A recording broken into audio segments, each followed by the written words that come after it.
to have experienced, that generation lived through what we are all living through this afternoon. And Mark Arum, this makes 2 working weekends in a row for us, Indeed. which is not a complaint, just showing how quickly big things just keep piling on. Yeah, very curious to see how the history books will look back in the last 30 days of American politics. I was at Truist Park enjoying the Braves game, started getting the push alerts. I said, I believe Chris Chandler and I will be heading to the station And momentarily. you are absolutely right. Indeed. Kicking us off today, joining us live from CBS News is Peter Mayer covering the breaking news for them. Peter, good evening. Thank you so much for your time. Well, good to be back on WSB, where, I worked many years ago. And I'll tell you, Mark and Chris, before we get to the story of the day, I'm just sitting here recalling the memory of being in the Georgia governor's mansion the night that Richard Nixon announced that he would resign. And I was there with the then governor, Jimmy Carter. Jimmy Carter came into the main room, I believe it was a ballroom of the governor's mansion, and told us that that it was a sad day for the country, but he thought that Richard Nixon had made the right decision. Again, Nixon, of course, resigned the presidency. Joe Biden is not doing that. Peter Mayer, longtime WSB reporter and then longtime CBS News White House correspondent. He traveled with the Carters when they went to Washington in 1976, 1977.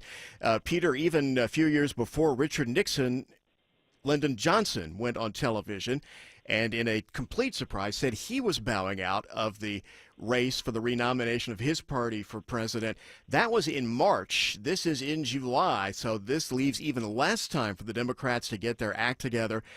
Back in the 60s, they did, but they lost. Yeah, this is very difficult. I can for the Democrats in terms of the timing.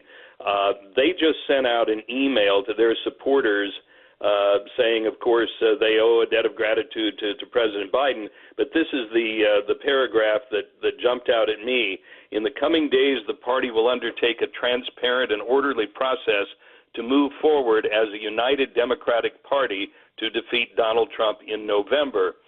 They don't say anything from the party itself as we embrace the president's endorsement of Kamala Harris to become the presidential candidate. I think that it's probably going to come to that. Someone could challenge her. This is uncharted political territory, guys. It really is. You covered the Carters for years. He is obviously no longer really able to speak for himself, and I'm not asking you to play mind reader or soothsayer, but we just heard Eric a few minutes saying that Biden and Carter had gotten along better than Mr. Carter did with several of the former presidents. You have to imagine that Mr. Carter would be sorrowful to see this today and perhaps at least somewhat supportive of President Biden on a personal level. I think so. I mean, President Carter was Biden, I should say, was an early supporter of President Carter back in the days when Carter was running.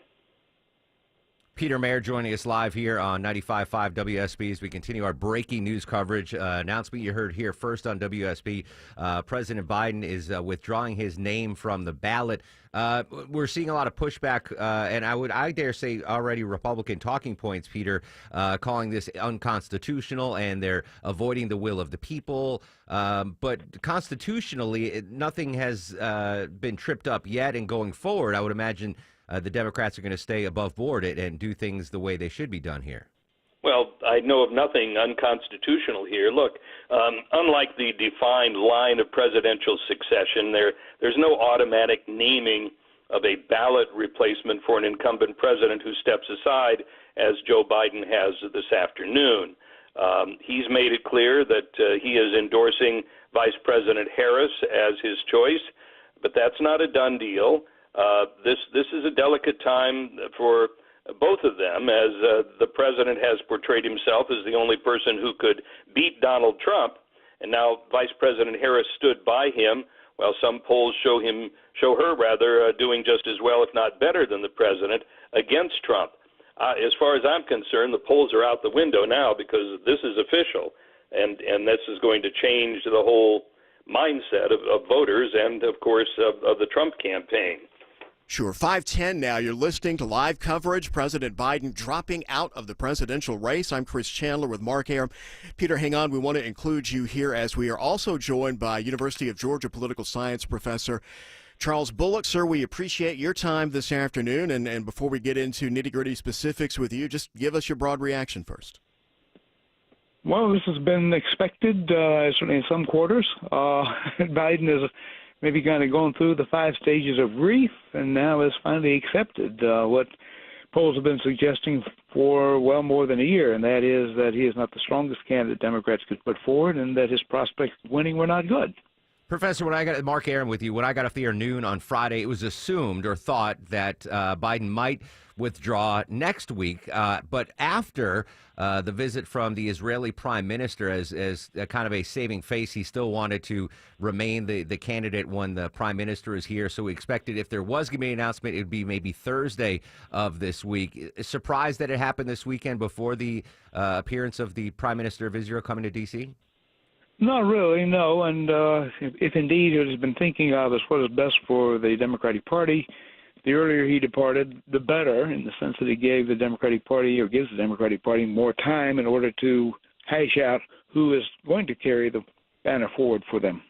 There have been calls on the right saying that if Biden doesn't think he's fit to serve for 4 more years, he's not fit to finish his presidency. Was that a good move by the president to take his name off the ballot but stay in the Oval Office until the November election? Well, no, I think it's fine for him to do that. Yeah, it's kind of a nonsense argument.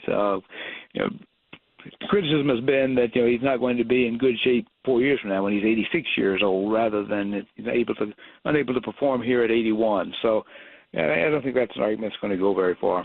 Peter, based on your experience, and Professor, based on your expertise, can you imagine what an open convention would look like? I'm thinking of 1980 when Ted Kennedy challenged President Carter for the Democratic nomination at that time. That was really the last real sort of convention uproar that we had, and that was not pretty. Peter, let me ask you first, how do you think it would go? And based on your long experience, it likely could get ugly. I don't think the Democratic power brokers are going to allow a free-for-all at the convention in Chicago.